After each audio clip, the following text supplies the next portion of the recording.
ಎಲ್ಲರಿಗೂ ನಮಸ್ತೆ. ಪಾರು ಇಂಗ್ಲೀಷ್ ಲಿಟ್ರೇಚರ್ JK ಯೂಟ್ಯೂಬ್ ಚಾನಲ್ಗೆ ಎಲ್ಲರಿಗೂ ಸ್ವಾಗತ.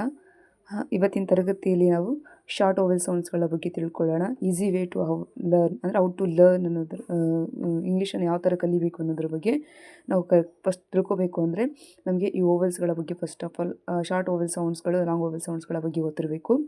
ಹಿಂದಿನ ತರಗತಿಯಲ್ಲಿ ನಾನು ಹೇಳಿದ್ದೆ, ಇವತ್ತಿನ ತರಗತಿಯಲ್ಲಿ ತಿಳ್ಕೊಳ್ಳೋಣ. ನಾನು ಆಲ್ರೆಡಿ ಎಕ್ಸ್ಟರ್ಡೇ ಕ್ಲಾಸಲ್ಲಿ ಫೊನೋಟಿಕ್ಸ್ ಬಗ್ಗೆ ಅಂದರೆ ಹೌ ವಿ ಪ್ರೊನೌನ್ಸಿಯೇಷನ್ ಅಂದರೆ ನಾವು ಯಾವ ಥರ ಪ್ರೊನೌನ್ಸಿಯೇಷನ್ ಮಾಡಬೇಕು ಅನ್ನೋದ್ರ ಬಗ್ಗೆ ನಾನು ಆಲ್ರೆಡಿ ತಿಳಿಸಿದ್ದೆ. ಅಂದರೆ 26 ಎಷ್ಟಿದೆ ಅಂದರೆ ಆಲ್ಫಾಬೆಟ್ಸ್ ಇದ್ದಾವೆ, ಅದರಲ್ಲಿ 21 ಕಾನ್ಸನೆಂಟ್ಸ್ ಇದ್ದಾವೆ, ಆಮೇಲೆ 5 ಓವಲ್ಸ್ ಇದ್ದಾವೆ, ಟೋಟಲ್ 26 ಲೆಟರ್ಸ್ ಇದ್ದಾವೆ ಅಂತ ಹೇಳಿದ್ದೆ. ಸೊ ಅದರಲ್ಲಿ 21 ಕಾನ್ಸನೆಂಟಿಗೆ 24 ಸೌಂಡ್ಸ್ ಇದ್ದಾವೆ, ಆಮೇಲೆ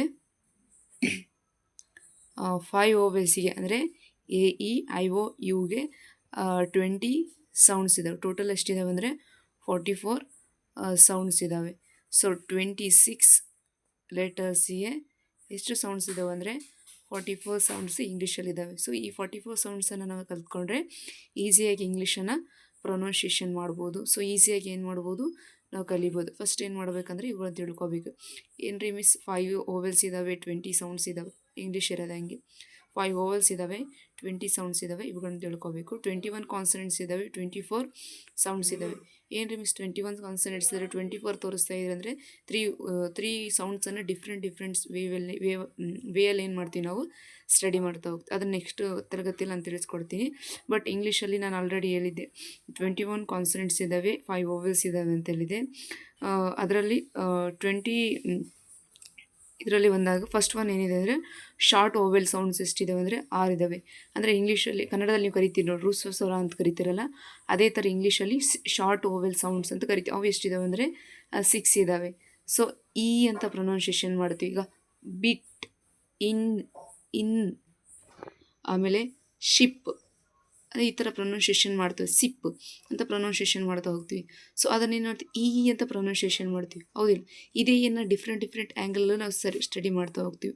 ಬಟ್ ಅದೇ ಥರ ಫೊನೆಟಿಕ್ ಸಿಂಬಲ್ ಅಂತ ಬಂದರೆ ನಾವು ಈ ಥರ ಅಂತ ಏನು ಮಾಡ್ತೀವಿ, ಈ ಥರ ನೋಡ್ತೀವಿ. ಇಂಗ್ಲೀಷಲ್ಲಿ ಬರೀತಿರಲ್ಲ ಅಂತ ಏನು ಬರೀತಿರಲ್ಲ, ಲೆಟರ್ಸಲ್ಲಿ ಬರೀತಿರಲ್ಲ, ಇದು ಬರ್ತಕ್ಕಂಥದ್ದು. ಅದೇ ಈಗ ಯು ಅಂತದೇನು ನಾವು ಸಡನ್ಲಿ ಹೇಳಿದಾಗ ಇದು ಕಾನ್ಸನೆಂಟೇ, ಬಟ್ ಇದನ್ನು ಯಾವ ಥರ ಪ್ರೊನೌನ್ಸಿಯೇಷನ್ ಮಾಡ್ತೀವಿ ಅಂದ್ರೆ ಅಂತ ಪ್ರೊನೌನ್ಸಿಯೇಷನ್ ಮಾಡ್ತೀವಿ. ಅಂಟಿಲ್ ಅಂತೀವಿ, ಆದರೆ ಯುಂಟಿಲ್ ಅನ್ನೋಕ್ಕೆ ಹೋಗಲ್ಲ, ಹೌದಿಲ್ಲ? ಅಂಟಿಲ್ ಅಗೇನ್ ರುಬ್ಬರ್ ಅನ್ನೋಕ್ಕಾಗಲ್ಲ, ರಬ್ಬರ್ ಅಂತೀವಿ. ಯಾಕಂದರೆ ಇಂಗ್ಲೀಷ್ ಇದೇ ಥರ ಪ್ರೊನೌನ್ಸಿಯೇಷನ್ ಮಾಡಬೇಕಾಗುತ್ತೆ. ಸೊ ಇಲ್ಲಿ ಏನಂತ ಪ್ರೊನೌನ್ಸಿಯೇಷನ್ ಮಾಡ್ತಾ ಇದ್ವಿ ಅಂದರೆ ಅಂತ ಪ್ರೊನೌನ್ಸಿಯೇಷನ್ ಮಾಡ್ತಾ ಇದ್ವಿ. ಸೊ ನ ಸಿಂಬಲ್ ಅಂತ ಯಾವ ಥರ ಬರುತ್ತೆ ಅಂದರೆ ಈ ಥರ ಉಲ್ಟಾ ಈ ಸಿಂಬಲ್ ಬರ್ತಕ್ಕಂಥದ್ದು, ಫೊನೆಟಿಕಲಿ ಉಲ್ಟಾ ಈ ಸಿಂಬಲ್ ಬರ್ತಕ್ಕಂಥದ್ದು. ಅದೇ ಥರ ನ ಇನ್ನೊಂದು ಡಿಫ್ರೆಂಟ್ ಆ್ಯಂಗಲಲ್ಲಿ ಸ್ಟಡಿ ಮಾಡ್ತಾ ಹೋಗ್ತೀವಿ. ಅಪ್, ಅದರ್, ಬಟ್, ಶಟ್ ನೋಡಿ, ಬುಟ್ ಅನ್ನೋಕ್ಕಾಗಲ್ಲ, ಇದನ್ನ ಬಟ್ ಅಂತಲೇ ಅನ್ಬೇಕಾಗುತ್ತೆ. ಇದನ್ನ ಶುಟ್ ಅನ್ನೋಕ್ಕಾಗಲ್ಲ, ಶಟ್ ಅಂತಲೇ ಅನ್ಬೇಕಾಗುತ್ತೆ. ಸೊ ಏನು ಮಾಡ್ತೀವಿ ಅಂದರೆ ಡಿಫ್ರೆಂಟ್ ಆ್ಯಂಗಲಲ್ಲಿ ನಾವು ಸ್ಟಡಿ ಮಾಡ್ತಾ ಹೋಗ್ತೀವಿ. ಸೊ ಇದೇ ನ ಒಂದು ಸಿಂಬಲ್ ಏನು ಬರುತ್ತೆ ಅಂದರೆ ಉಲ್ಟಾ ವಿ ಬರ್ತಕ್ಕಂಥದ್ದು.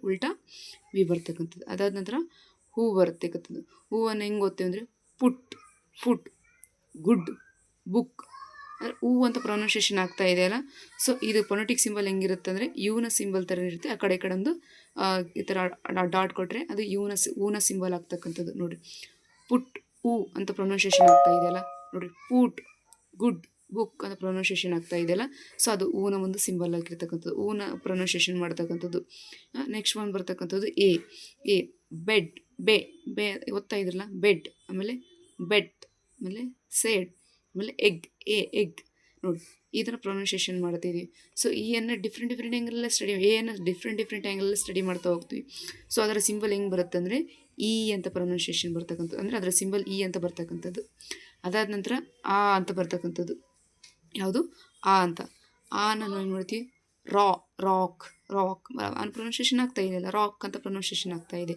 ಆಮೇಲೆ ಬಾಡಿ ಅಂತ ಪ್ರೊನೌನ್ಸಿಯೇಷನ್ ಆಗ್ತಾ ಇದೆ. ಆಮೇಲೆ ಫಾಕ್ಸ್ ಅಂತ ಪ್ರೊನೌನ್ಸಿಯೇಷನ್ ಆಗ್ತಾ ಇದೆ. ಹಾರ್ಟ್ ಅಂತ ಬರ್ತಾ ಇದೆಯಲ್ಲ, ಪ್ರತಿಯೊಂದಕ್ಕೂ ಅಂತ ಬರ್ತಾ ಇದೆ. ಸೊ ನೋಡಿ, ಡಿಫ್ರೆಂಟ್ ಆ್ಯಂಗಲಲ್ಲಿ ನಾವು ಸ್ಟಡಿ ಮಾಡ್ತಾ ಹೋಗ್ತೀವಿ.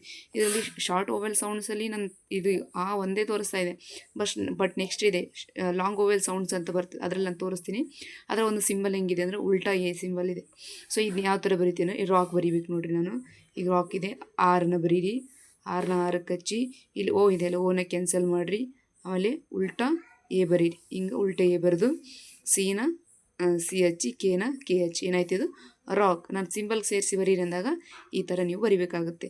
ಸೊ ಇಲ್ಲಿ ಬೆಡ್ ಅಂತ ಇದೆ, ನಾನು ಬೆಡ್ಡನ್ನು ಬೆಡ್ ಅಂತಲೇ ಬರಿತೀನಿ, ಯಾಕಂದರೆ ಇದು ಇದೇ ಥರನ ಸಿಂಬಲ್ ಇರ್ತಕ್ಕಂಥದ್ದು. ಅದೇನಂದ್ರೆ ಅಪ್ ಅಂತಿದೆ, ಅಪ್ ಅಂತ ಸಿಂಬಲ್ ಸೇರಿಸಿ ಬರಿಬೇಕಂದ್ರೆ ಉಲ್ಟಾ ಇ ಬರೀಬೇಕು ಮತ್ತು ಪಿ ಬರೀಬೇಕು. ಇದೇನಂತಿದೆ ಅಪ್ ಅಂತಿದೆ. ಸೊ ಇದೇ ಥರ ಏನು ಅಂದರೆ ಶಾರ್ಟ್ ಓವೆಲ್ ಸೌಂಡ್ಸ್ಗಳು ಎಷ್ಟಿದ್ದಾವೆ ಅಂದರೆ 6 ಇದ್ದಾವೆ.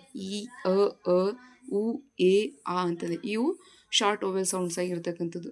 ಇವು ನೀವು ಕನ್ನಡದಲ್ಲಿ ಅಂತಿರಲ್ಲ ಋಸ್ವ ಸ್ವರಗಳು ಅಂತಿರಲ್ಲ, ನಾವು ಇಂಗ್ಲೀಷಲ್ಲಿ ಏನಂತ ಕರಿತೀವಿ ಅಂದರೆ ಶಾರ್ಟ್ ಓವೆಲ್ ಸೌಂಡ್ಸ್ ಅಂತ ಕರಿತೀವಿ. ಸೊ ನೆಕ್ಸ್ಟ್ ಕ್ಲಾಸಲ್ಲಿ ನಾನು ಏನು ಮಾಡ್ತೀನಿ ಅಂದರೆ ನಿಮಗೆ ಲಾಂಗ್ ಓವೆಲ್ ಸೌಂಡ್ಸ್ಗಳ ಬಗ್ಗೆ ತಿಳಿಸ್ಕೊಡ್ತೀನಿ. ಇವತ್ತಿನ ತರಗತಿಯಲ್ಲಿ ನೀವು ಶಾರ್ಟ್ ಓವೆಲ್ ಸೌಂಡ್ಸ್ಗಳ ಬಗ್ಗೆ ನೋಡ್ಕೊಳ್ಳಿ. ಅವನ ಫೊನೆಟಿಕ್ ಸಿಂಬಲ್ಸನ್ನು ಸ್ವಲ್ಪ ನೀಟಾಗಿ ನೋಡ್ಕೊಳ್ಳಿ, ಅವನ ಅಧ್ಯಯನ ಮಾಡಿ. ಯಾಕಂದ್ರೆ ನಮಗೆ ಅವನು ಎಷ್ಟು ಓದಿದ್ರು ಕೂಡ ನಮ್ಗೆ ಏನಾಗುತ್ತೆ ಕನ್ಫ್ಯೂಷನ್ ಇಡಿಸುತ್ತೆ. ಸೊ ಹಂಗಾಗಿ ಏನು ಮಾಡ್ಕೊಳ್ಳಿ, ಇವನ್ನ ಫಸ್ಟು ಸ್ಟಡಿ ಮಾಡ್ಕೊಳ್ಳಿ. ಅದಾದ ನಂತರ ನಾನು ಲಾಂಗ್ ಓವೆಲ್ ಸೌಂಡ್ಸನ್ನು ನೆಕ್ಸ್ಟ್ ಒಂದು ವಿಡಿಯೋದಲ್ಲಿ ನಿಮಗೆ ತಿಳಿಸ್ಕೊಡ್ತೀನಿ. ಇದನ್ನು ವಿಡಿಯೋವನ್ನು ವಾಚ್ ಮಾಡೋದಕ್ಕೆ ಎಲ್ಲರಿಗೂ ತುಂಬ ಧನ್ಯವಾದಗಳು. ಮತ್ತು Paru English literature GK YouTube ಚಾನಲನ್ನಾಗಿ ಸಬ್ಸ್ಕ್ರೈಬ್ ಮಾಡಿ, ಶೇರ್ ಮಾಡಿ, ಲೈಕ್ ಮಾಡಿ ಅಂತ ಹೇಳ್ತಾ ಎಲ್ಲರಿಗೂ ಧನ್ಯವಾದಗಳು.